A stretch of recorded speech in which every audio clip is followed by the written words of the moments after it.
জীবনে কখনোই যে সুখ দেখে নাই, সে আল্লাহকে বাদ দিয়ে আর কারো কাছে সুখের তালাশ করার সুযোগ আছে কি তার? আম্মান ইউজিবুল মুত্তাররা ইযা দাআহু ওয়া ইয়াকশিফুস সুআ ওয়া ইয়াজআলুকুম খুলাফাআল আরদ আ ইলাহুম মাআল্লাহ। আল্লাহ বলে, ব্যথায় আক্রান্ত হয়ে বান্দা যাকে ডাকে সেই ডাকে সাড়া দেওয়ার আমি ছাড়া আছে কে?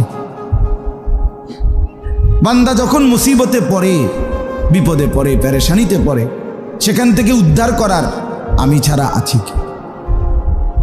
বান্দা যখন এই জমিনে স্বাভাবিক চলাফেরা করতে চায়, তখন তাকে চলাফেরার সুযোগ করে দেওয়ার জন্য আসমান জমিন সব কিছু ঠিকঠাক রাখে আমার বান্দাকে চলার উঠা বসার, দুনিয়ায় সময় জিন্দিগি কাটাবার ব্যবস্থা করে দেওয়ার জন্য আমি ছাড়া কে? কে বলেন?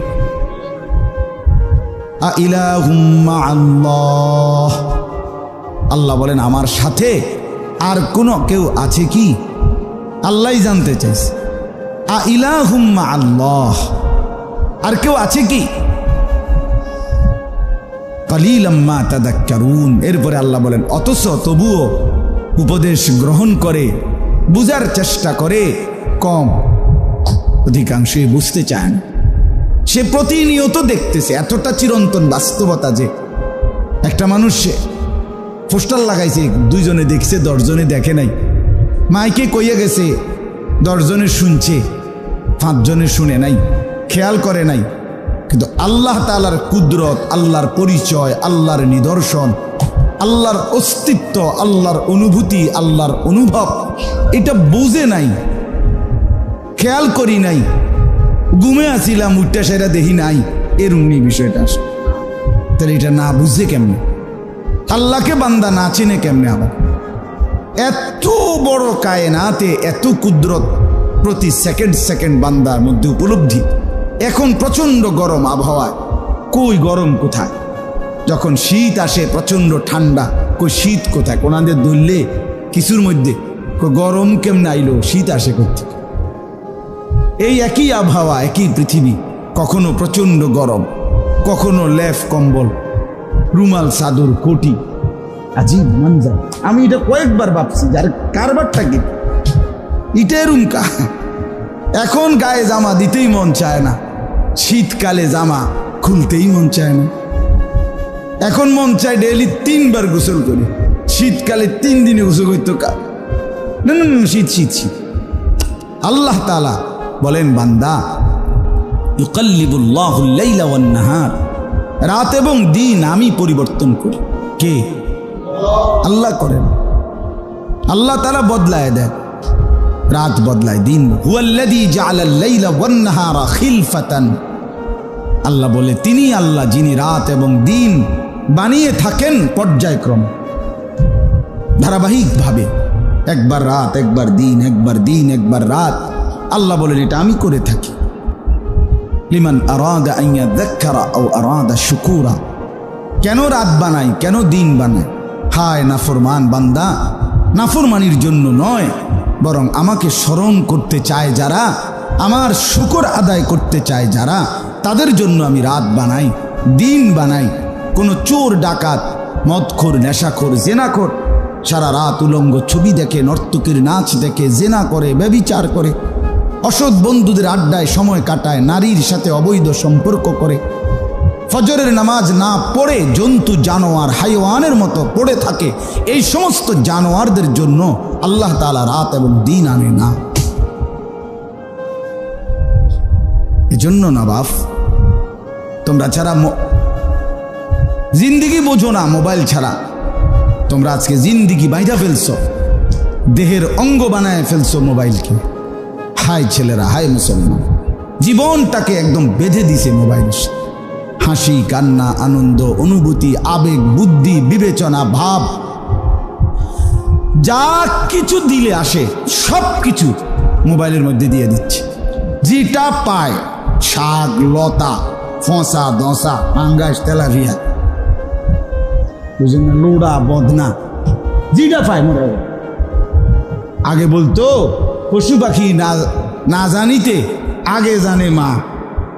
আগে গ্রাম দেশে কইতো আর কি যে বিপদ আপদ হইলে পশু পাখি না জানিতে আগে জানে কি মার দেরি কলজাত কি হয়ে যায়, খবর হইয়া যায়, মা ছটফট শুরু করে।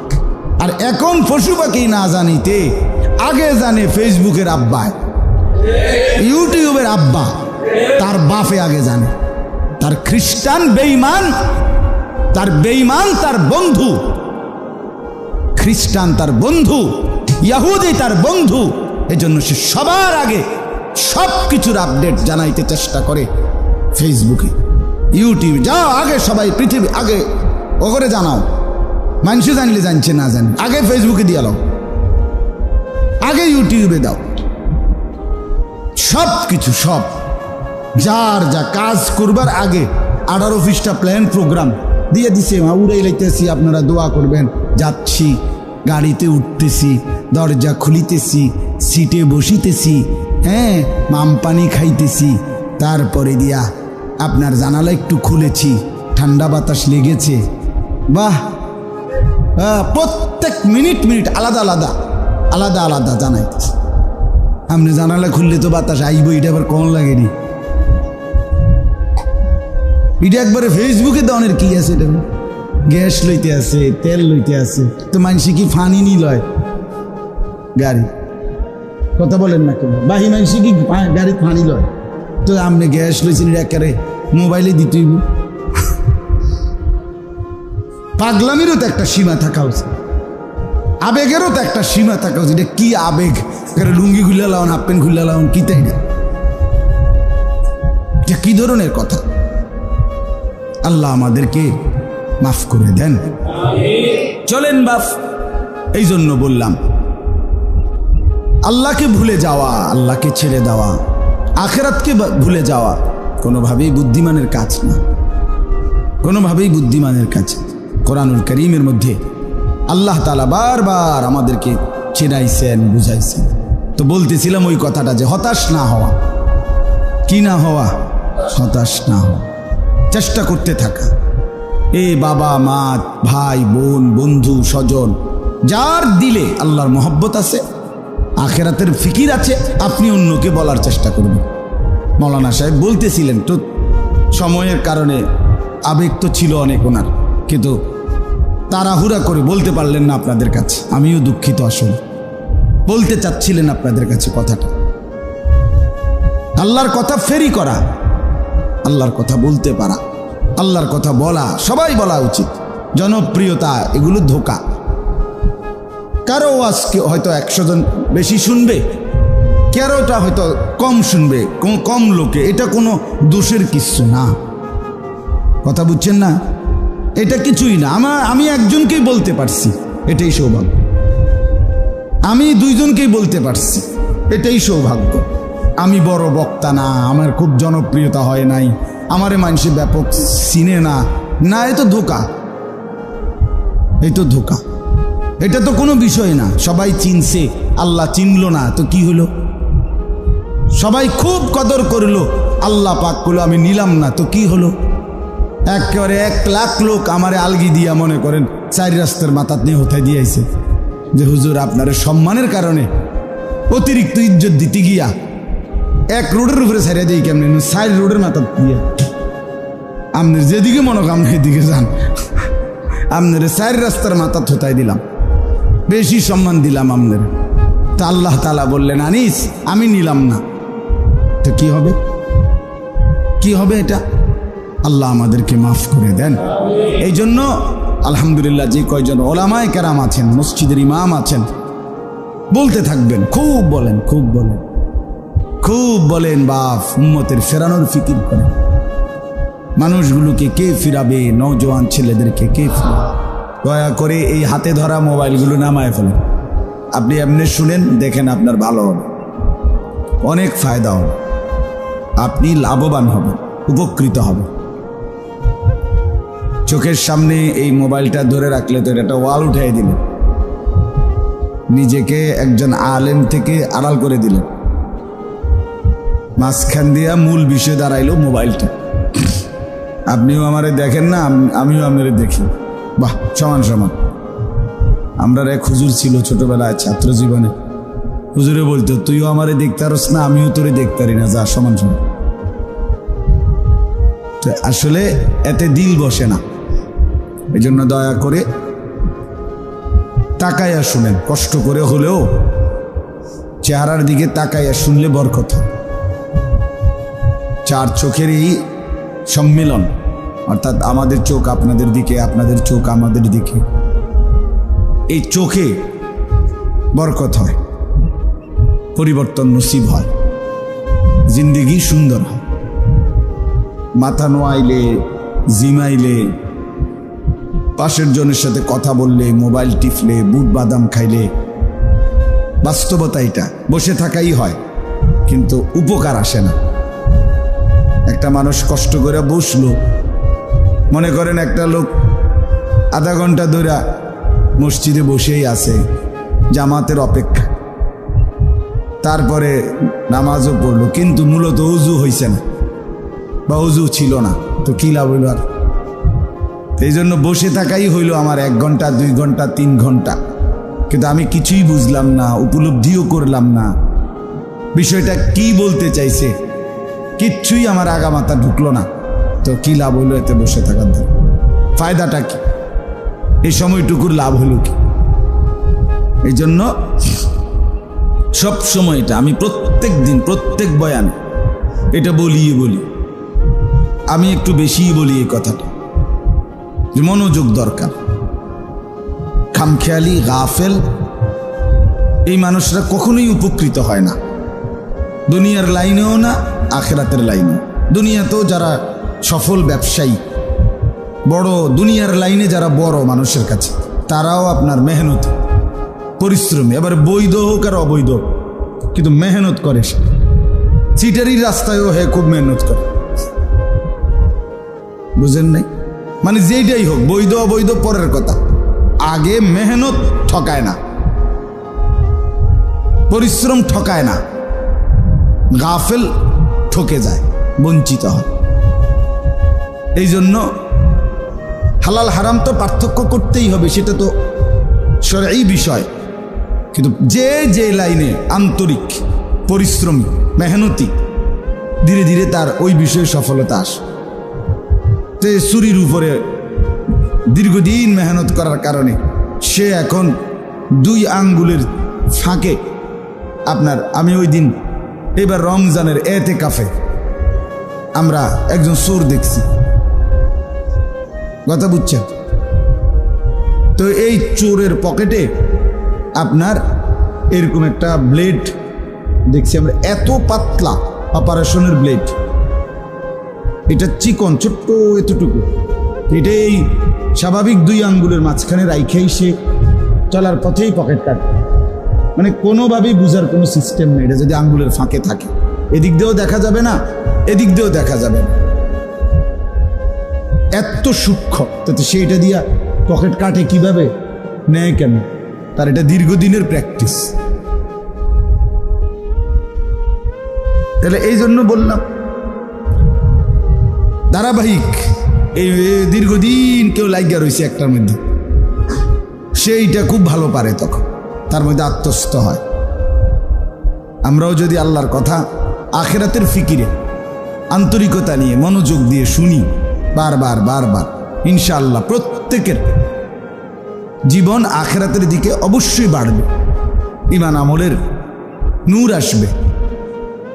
এই গা সারা ভাব, বাবা মা যদি বলে যে জিফু তার মানুষ হইতো না, ছেলেটাও যদি মনে করে আমার এদি আর কিচ্ছু হইতো না, তো তেরে দোনোটাই গাফেল, বাপ মাও গাফেল, সন্তানও গাফেল, সবাই হতাশ। তো এই তৈলে আর হইব কি? কিছুই হবে না। না, মুমিন হতাশ হয় না, ইমানদার হতাশ হয় না, এবং ইমানদারের জন্য হতাশা কুফুরি। কোনো মুসলমান হতাশ হলে এটা কুফুরি হয়। মুমিনের জন্য হতাশা নিষেধ, সম্পূর্ণ নিষেধ। এই জন্য শেষ মিনিট পর্যন্ত নূহ আলাইহিস সালাম ওনার ছেলে কেনাআনকে আল্লাহর দিকে ফেরাবার চেষ্টা করছে। শেষ নৌকা ছেড়ে দিচ্ছে, পানি চলে আসছে, তখনও বলছে ইয়া বুনাইয়া আরকাম মা'ানা, হে আমার প্রিয় সন্তান এখনো সুযোগ আছে, নৌকায় উঠো, ঈমান আনো। টানাটানি করছে ছেলেটাকে। আল্লাহ কোরআনে বলেন, ওয়াহালা বাইনাহুমাল মাউজু ফাকানা মিনাল মুগরাকিন। সর্বশেষ বাপ ফুতের মাঝখানে আল্লাহর পক্ষ থেকে একটা ঢেউ ধাক্কা দিল। এক ধাক্কায় ঢেউয়ের তারা দুইজন পৃথক হয়ে গেল, ছেলেটা ডুবে গেল। তো তখনও নূহ আলাইহিস সালাম কোরআনে আছে সূরা হুদে, যখন ছেলেটা হাতছাড়া হয়ে গেছে, ডুবে যাইতেছে, তখনও নূহ আলাইহিস সালাম হাল ছাড়ে নাই। এবার আল্লাহর কাছে হাত তুলছে, দোয়া করছে আসমানে আল্লাহর দিকে। আল্লাহকে বলছে, ইন্না ইবনি মিন আহলি, আল্লাহ আমার সন্তান, এটা আমার বংশধর। এর দূরে বলছে, আল্লাহ মাফ করে দেন, ছেড়ে দেন, বাঁচায় দেন, কিছুই বলে না। কারণ বলছে, ওয়া ইন্না ওয়াদাকাল হক, আপনার ওয়াদাই সত্য, আপনি যেটা ফায়সালা দিয়েছেন, আনতা আহকামুল হাকিমিন, আপনি সর্বোত্তম বিচারক। বাকি আমার ছেলে, আমার সন্তান, আমার কলিজা মন মানে না, এজন্যই বললাম মা। তো তখন আল্লাহ তাআলা নিষেধ করছে, ইন্নাহু ইয়া নূহ ইন্নাহু লাইসা মিন আহলিক। ওই ছেলেটাকে বাংলা বুঝায় বলেন, ওই ছেলেকে বুঝায় বলেন, কেউ কি বুঝেন নাই কথাটা? ইয়া নূহ ইন্নাহু লাইসা মিন আহলিক, হে নূহ, নিশ্চয়ই এটা তোমার সন্তান নয়। ইন্নাহু আমালুন গায়রু সালিহ, এটা বেআমল সন্তান, আর এটা তোমার সন্তান হইতে পারে না, নাফরমান মুমিনের সন্তান না। ফালা তাসআলনি, এই যে কোরআনের আয়াত, তুমি আর চেয়েও না আমার কাছে, সাবধান, তার ব্যাপারে আর বলবা না। এ তখন নূহ আলাইহিস সালাম হাত নামাই দিছে। ওয়াহি মানে ডাইরেক্ট ওয়াহি আসছে। এখন আমাদের মা বাপদের কাছে ওয়াহি আসছে যে আমনের ফুতে আর মানুষ হইতো না, জিবরাইল এসে বলে গেছে, তো তাইলে এবড়া নিজে নিজে কন্যা হইতো না। মনে 200 বার কইছি হুজুর, এরপরও আর নামাজ রোজা করে না, যখন আর হইতো না। উনি সমাধান দিয়ে দিছে, সিদ্ধান্ত নিয়ে নিছে যে আর হইতো না। তো এটা আপনার কাছে কোন মানে ফেরেশতা বলছি? জিবরাইল আছে না আসুক, অন্য কোনো ফেরেশতা আইসিনি? কে বলে গেছে আপনার এটা যে আর হইতো না? হতাশা। ইয়াকুব আলাইহিস সালাম ওনার ছেলে ইউসুফ আলাইহিস সালামকে হারাইয়ে ফেলার পরে ছোটবেলায় 40 বছর পরেও ওনার ছেলে 10 জন যখন মিশরে খাদ্য কিনতে গেছে দুর্ভিক্ষের সময়, তখন ইয়াকুব আলাইহিস সালাম ছেলেদেরকে 3 বার গেছে, ওনার ছেলেরা 10 জন ছেলে খাবার কেনার জন্য অভাবের সময়।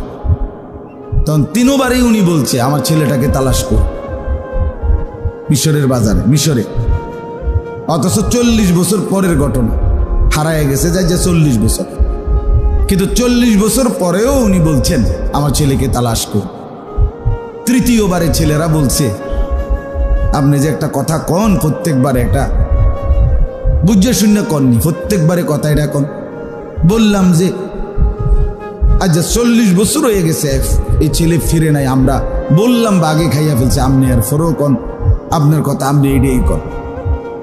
আবার এই যে 2 বার গেলাম, পাইলাম না, তো এখন আবার বলতেছেন।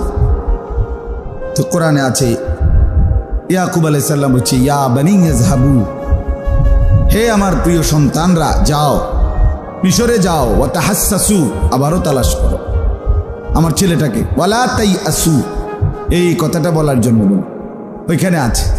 ইয়াকুব আলাইহিস সালাম 40 বছর পরেও বলতেছে, কোন বর্ণনায় আছে 80 বছর, সরাসরি তাফসীর ইবনে কাসিরে আছে, 2টা রাওয়ায়াত, হয় 40 বছর অথবা 80 বছর হচ্ছে ওয়ালা তাইআসু। এ তখন বলছে, সন্তানেরা নিরাশ হইও না, হতাশ হইও না। ইন্নাহু লা ইয়াইআসু মির রাউহিল্লাহি ইল্লাল কওমুল কাফিরুন। ইয়াকুব আলাইহিস সালাম বলে, নিশ্চয়ই আল্লাহর রহমত থেকে নিরাশ হতে পারে সে কাফের সম্প্রদায়। যে কে বলেন না? হ্যাঁ, তাহলে কি বোঝা গেল? আল্লাহর রহমত থেকে মুমিন কি হইতে পারে না? হোক 80 বছর, হোক কত বছর, 80 বছর পরেও নিরাশ হইতে নিষেধ করছে। তাহলে আপনি 80 বার না কইতেই হাল ছেড়ে দিলেন। এই জন্য দায়ী হতাশ হয় না। আল্লাহর পথে যারা দাওয়াত ও তাবলীগের মেহনত করে ওরা হতাশ হয় না। যদি সত্যিকার সে দায়ী হয়, সে নিরাশ হয় না, সে বলতেই থাকে, বলতেই থাকে, বলতেই থাকে। আপনার সাংঘাতিক। আমি আলহামদুলিল্লাহ দাওয়াত ও তাবলীগের কিছু সাথীর সাথে তো ঘনিষ্ঠতা আছে, ওনাদেরকেও দেখছি আমি। এই যে লাইগা আছে, লাইগাই আছে। আমি তো 9-10 বছর ধরেই দেখতেছি যে উনি সবসময় প্রত্যাখ্যান করে, কিন্তু ওনারা বারবার তার কাছে যায়। আমি একবার যাত্রাবাড়ি আপনার 3 দিনের জামাতে গেছিলাম, তো আসরের পরে অমুমি আসতে আমারে কথা বলতে দায়িত্ব দিছে। তো রাহবার যখন এক দোকানের সামনে নিয়ে গেছে, সালাম দিছে, আরই দোকানদার ভিতরের থেকে সাথে সাথে কাচ্চা হুজুর যান, চেষ্টা করবো। কি চেষ্টা করবো? আমি তো কোনো কথাই কইছি না, বোঝেন নাই কথাটা? আমি তো কোনো তারে কিছুই কই নাই, মনে হেতে আগের থেকে কয় যান, কি করবো, চেষ্টা। তার মানে হেতে জানে যে হুজুর দাওয়াত দিব, মসজিদে যাইতে কইব, আর হেতে কইব চেষ্টা করবো। এটা কইয়া ফার করে তাতে বাবুরে কি দরকার, শুনুনের দরকার নাই, এটা বুঝছি তো কথাই ডই। তাইলে এর পরেও সাথীরা বারবার তার কাছে যাইতে থাকছে। ফাজাইলে হজ কিতাবের মধ্যে আছে, তালিমের মধ্যেও আমরা পড়ছি, এমনও পড়ছি। চাচা বাতিজার হজ্জের ঘটনা আছে ওইখানে, সুন্দর। চাচা 70 বার হজ করছে, 70 বার পরে এরপরে একদিন ভাতিজা রে সাথী নিয়ে হজে গেছে। এবার তো হজ্জের মধ্যে গিয়েই যখন লাব্বাইক আল্লাহুম্মা লাব্বাইক বলতেছে, তো কুদরতি আওয়াজ আসছে যে লা লাব্বাইক, তোমার লাব্বাইক গ্রহণ করা হয় নাই। তো ভাতিজাও আল্লাহওয়ালা, তো ভাতিজাও শুনছে আওয়াজ, অদৃশ্যই আওয়াজ শুই না, বলছে চাচা কিসের হজ করবেন, কীর্তন করবেন? আপনার লাব্বাইকে তো কি হয় নাই, গ্রহণ করে নাই। আল্লাহ তাআলা তো প্রত্যাখ্যান করছে আপনার লাব্বাইক। তো চাচা বললেন, ভাতিজা শুনে ফেলছো তুমি আজকে, না? আজ তো তুমি কেবল একবার শুনলা, গত 70 বার আমি আল্লাহর ঘরে আসছি, প্রতিবারই আমি লাব্বাইক বলছি, আর আমার আল্লাহর পক্ষ থেকে আমার এই লাব্বাইক প্রত্যাখ্যানই করা হয়েছে। প্রত্যেকবারই 70 বছর ধরে লা লাব্বাইকে বলতেছে আমার। কিন্তু ভাতিজা, প্রশ্ন হইল, আরো যদি 70,000 বারও আমার আল্লাহ আমার লাব্বাইক প্রত্যাখ্যান করে, আমার আল্লাহ ছাড়া আমার আর আছে কি? এই দুয়ার ছাড়া আমার আর আছে কি? আমার তো আর কেউ নাই। কাজেই তিনি যদি লাখো বারো প্রত্যাখ্যান করে, আমি তো তাকে ডাইকেই যাব, আমি তার হাজিরা দিয়েই যাব। আমার যে আর কেউ নেই, আসেনি বলেন? তো এইবার যখন এ কথা বলি মহব্বতে, ভাতিজারের মনের এই আবেগ কইয়া, এরপরেই যখন লাব্বাইক বলছে, ও কিতাবে আছে, সাথে সাথে আল্লাহর পক্ষ থেকে আবার আওয়াজ আসছে, লাব্বাইক ইয়া আবদি, আমার বান্দা আমি হাজির। আজকে লাব্বাইকের কি এসে পড়ছে প্রতি উত্তর।